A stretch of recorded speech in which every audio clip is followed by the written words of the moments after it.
ছাব্বিশে মার্চ মানেই লাল সবুজের মহা উৎসব।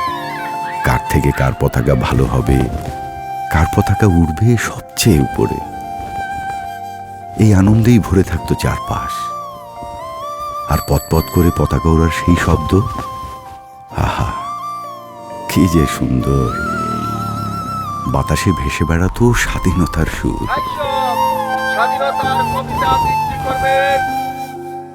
কিন্তু এখন চারিদিকে কেমন যেন লাল সবুজ শূন্য হাহাকার। আগের মতো তেমন উচ্ছ্বাস নেই।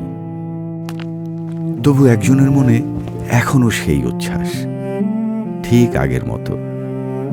প্রতি বছর মার্চ মাস এলেই ঘুরে বেড়ান পুরো দেশটা কাঁধে নিয়ে। বয়সের ভারে যদিও ক্লান্ত, কিন্তু এখনো লাল সবুজের গল্প বিলিয়ে বেড়ান চিরতরুণের মতো।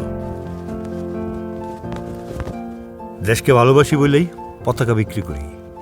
যখন কারোর হাতে পতাকা তুলে দেই খুব ভালো লাগে। কেউ পতাকা কিনলে আনন্দ পাই। আগে কত উল্লাস আছিল, দিনভর পতাকা বানাইত। আর এখন তাও বাইরে হই, যদি কেউ খোঁজে।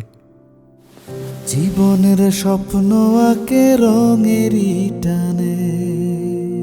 পতাকা কেউ খুঁজুক বা না খুঁজুক, তবুও বিলিয়ে বেড়ান সবুজ সবুজ আর একটু লাল করে। যেন আপন চেষ্টা যেন হারিয়ে না যায় রংটা।